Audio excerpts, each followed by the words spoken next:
What's up, guys? MrGimms back again, and today I want to talk about the 6.3.0 mid-chapter patch update patch notes that have just dropped in the last 30 seconds. This is to kick things off for the Haunted by Daylight event.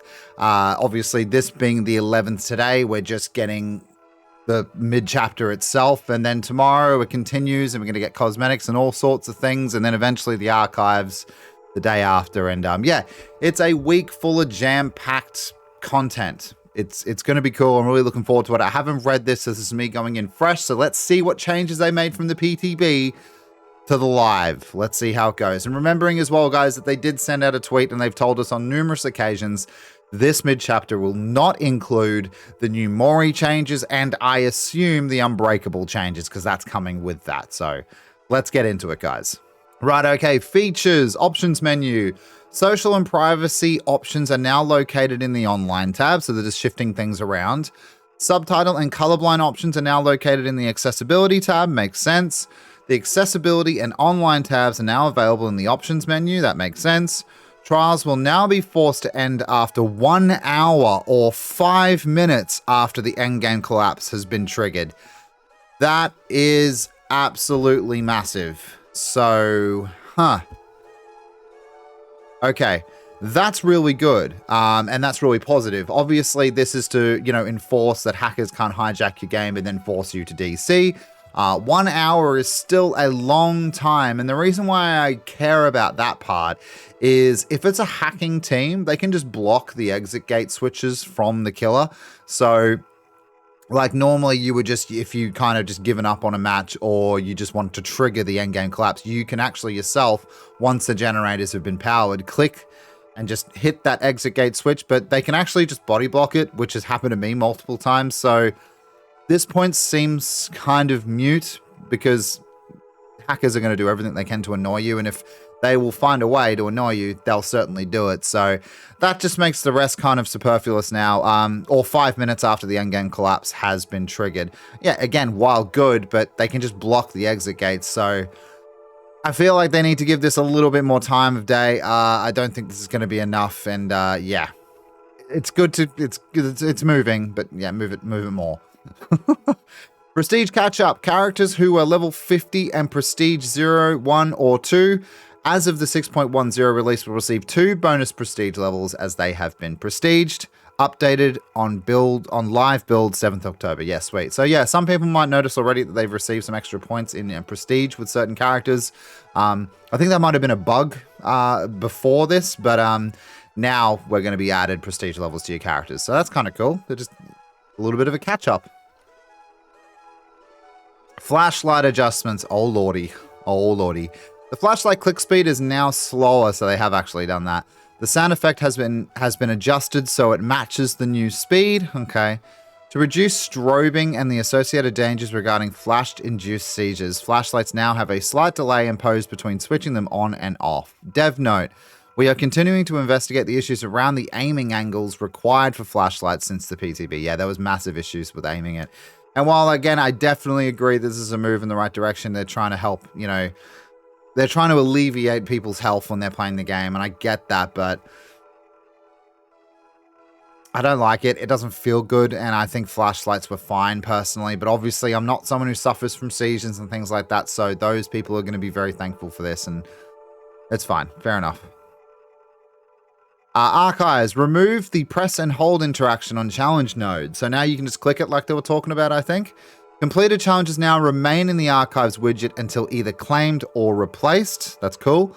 A new challenge complete visual has been added to the archives widget. Minimize state to better convey when the challenge you are working on has been completed. That's cool. So more information to find out what you're doing, because sometimes you don't know if you've completed it because it doesn't pop up. New challenge slots in the archives. Players can now select a survivor and a killer challenge at the same time. This is massive. I'm so excited for this. Like, I know it's something so small and just a little quality of life thing, but really excited for it. Any challenges shared by both roles can also be assigned to the slot of your choice, or both slots if desired. So they're talking about those like two-way ones, like hook a couple of survivors or unhook survivors. Do you know what I mean? That's cool. Selecting a slot with an equipped challenge will navigate you to the prospective tome and level of the equipped challenge. So again, more quality of life stuff, making it more smoother, knowing where the challenge is in which tome. It's nice. I like it. Content. Haunted by Daylight Halloween event starts October 13th, which is on Wednesday. The Archives Tome 13 Malevolence Tome opens up on the 12th, which is tomorrow. That's awesome. Haunted by Daylight Halloween event Tome opens October 13th. That's Wednesday as well. And the Hag now has new music. What the hell? The Hag has new music. That's cool. I'm glad that they're updating some of the really old killers, man. That's brilliant. I didn't know. That's coming out of nowhere for me.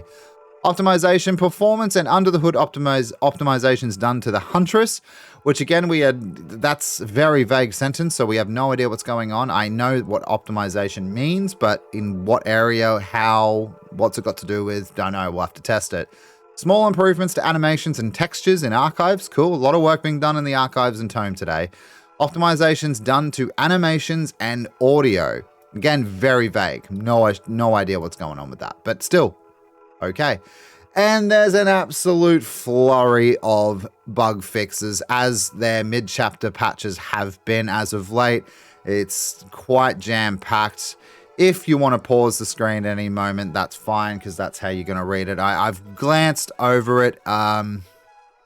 Nothing really that pops out that's really annoyed me during games, but it's good that they have this, and I respect it. Fixes from PTB, though, however, I will read. Fix an issue that caused the balanced landing perk to trigger when vaulting a pallet or window. That's interesting. I didn't have that. Fix an issue that caused observed survivors not to be animated. Interesting.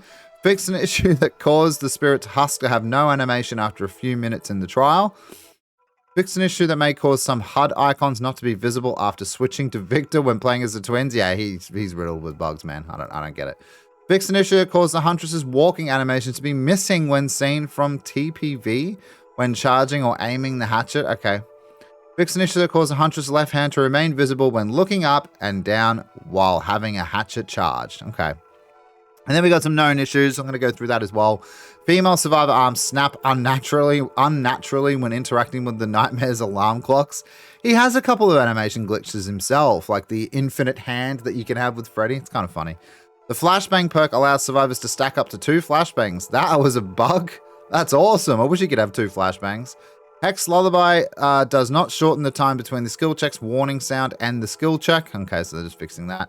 Flashlight aiming is inconsistent with previous releases. It certainly is.